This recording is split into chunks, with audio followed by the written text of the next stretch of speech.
commun Biof, bienvenue dans cette nouvelle capsule, notre chapitre, la sortie écologique, activité 3, les techniques de recensement des végétaux dans un milieu.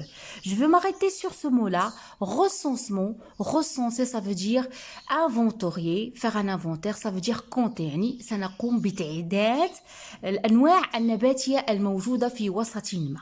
Donc, comme petite introduction, pour bien comprendre un écosystème, il faut faire une étude statistique. يعني سنقوم بدراسة إحصائية sur les êtres vivants de cet écosystème. دراسة إحصائية للكائنات الحية التي تعيش في هذه الحميلة البيئية.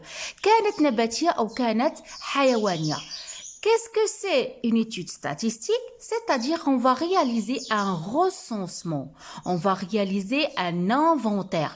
سنقوم بجرد الكائنات النباتية والكائنات الحيوانية التي تعيش في هذا الوسط.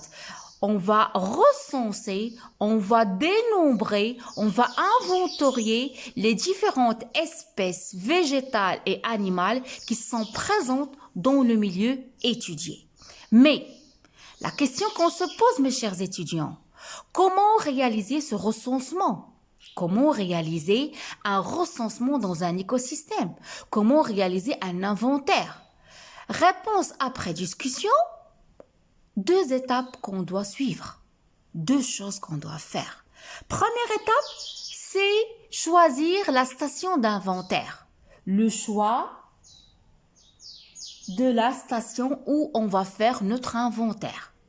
Après choisir la station d'inventaire, on va délimiter la surface d'inventaire en recensant les êtres vivants présents dans cette surface. Donc, comment choisir la station d'inventaire? Comment délimiter la surface d'inventaire? C'est ce qu'on va voir tout de suite. Voilà, mes chers étudiants, les étapes. Première étape, c'est le choix de la station d'inventaire, le choix des stations de relevés de végétaux.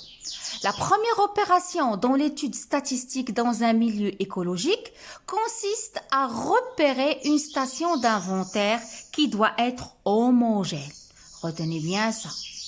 Homogène au niveau du peuplement végétal. Le choix de cette station d'inventaire doit se faire parmi les 5 stations représentées ci-dessous. On va travailler cet exercice-là pour comprendre qu'est-ce que c'est une station homogène. Donc, première condition, la station d'inventaire doit être homogène au niveau du peuplement végétal. Retenez cette information-là. Et avec moi, mes chers étudiants, là c'est le milieu en réalité, c'est un lac, prairie, forêt.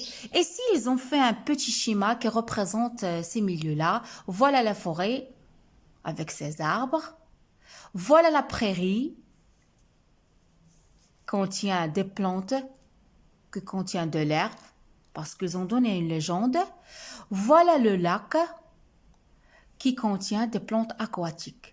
Ok, donc on a la station 1, c'est une forêt, station 2, prairie, station 3, c'est lac, la station 4, c'est la limite de lac, et la station 5, c'est cette limite les frontières de la forêt.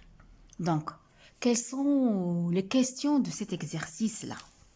Ils nous ont demandé en premier temps de comparer l'homogénéité des stations 1, 2, station 1, 2, 3, 4 et 5.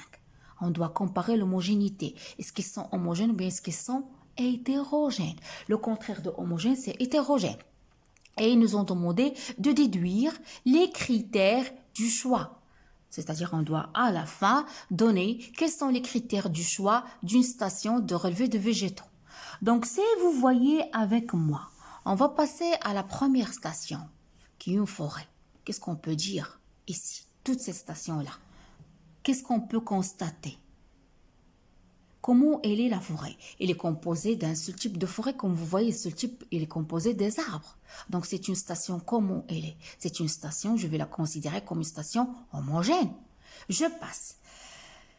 La prairie aussi. De quoi elle est composée la prairie? La prairie, elle est composée d'herbes, seulement des arbres. Donc c'est une station homogène. Je passe. Le lac. Ça, tout ça, c'est un lac. De quoi il est composé? Il est composé de plantes aquatiques. C'est une station homogène.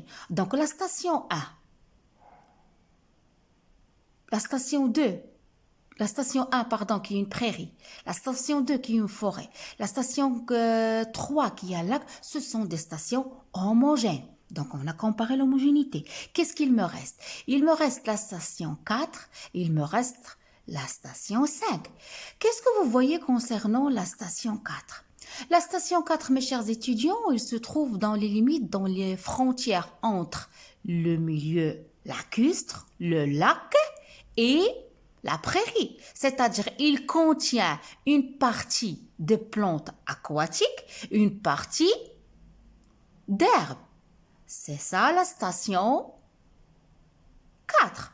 Je passe à la station 5. La station 5, c'est la même manière. Dans les frontières, il prend dans les frontières entre la forêt et la prairie une partie des constituants de la forêt, les arbres, et aussi la prairie, partie où il y a d'herbes.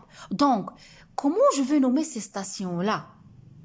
Je vais les nommer des stations hétérogènes. Oui, mes chers étudiants, la station 5 et la station 4, ce sont des stations hétérogènes vu qu'ils sont situés dans les limites de deux milieux différents. Ils sont situés dans les frontières, je dirais les frontières, le hudud, ou bien le terme que je vais utiliser dans les lisières de deux milieux différents. Donc, à votre place, est-ce que c'est bien de faire un inventaire ici? Est-ce que c'est bien de faire un inventaire ici, dans ces stations-là? Non. Pour faire un bon relevé, pour faire un bon inventaire, le choix de la station, on doit choisir, mes chers étudiants, une station homogène, une station homogène au niveau du peuplement végétal. C'est le cas de la station forêt, c'est le cas de la prairie, c'est le cas de lac. Donc, c'est ça ce que vous devez chercher. Vous devez chercher une station homogène. Voilà les éléments de réponse de l'exercice. Je constate que les stations 1, 2 et 3 sont des stations homogènes, mais les stations 4 et 5 ne sont pas homogènes. Ne sont pas homogènes. Je viens de l'expliquer. Ils sont situés dans les limites, ou bien dans les frontières, ou bien dans les lisières de deux milieux différents. On va les nommer des stations hétérogènes. Donc, pour faire un bon relevé, il faut choisir, mes chers étudiants, une station homogène qui se trouve au fond du milieu et qui va nous donner une vraie idée sur le milieu étudié. Je dirais, on doit choisir quoi? Une station homogène. Donc, la première étape, le choix de la station d'inventaire, elle est bien résolue. Donc, quelle est la condition qu'on doit respecter? C'est que on doit choisir, mes chers étudiants, une station commune, une station qui est homogène. Ça, c'est clair. Donc, il nous reste à passer à la deuxième étape qui est déterminer la surface d'inventaire. Comment déterminer la surface de notre inventaire?